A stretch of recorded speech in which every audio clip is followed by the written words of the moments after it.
हाय मैत्रिणींनो, मी रियांश आणि आराध्या आम्ही तिघंजण ऑटोने बस स्टँडवर चाललेलो आहोत. बस स्टँडवर का? कारण की मला मालेगावला जायचं आहे.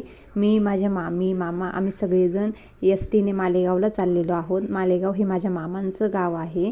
माझे आजीबाबा तिथे राहतात.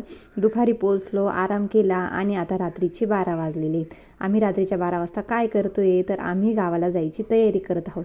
कुठे चाललो आहे हे मी तुम्हाला पुढच्या व्हिडिओमध्ये नक्की दाखवेल शॉर्टमध्ये. आम्ही सगळेजण खूप धावपळीत आहोत कारण की आम्हाला आता निघायचं आहे. सगळे स्वेटर टोपी घालून बॅग पॅक करून गाडीही आलेली आहे. या गाडीतच जायचं आहे आम्हाला. माझी मावशी ही माझी दिदी आहे, दिदीचे 2 मुलं. आता आम्ही सगळेजण रात्रीच्या 12 वाजता प्रवासाला सुरुवात करत आहोत. सगळ्यांसोबत जायची एक वेगळीच मजा असते आणि बाहेरगावी जाण्याचं ज्या ठिकाणी चाललो आहे तेही स्पेशल कारण आहे आमच्यासाठी आनंदाचं.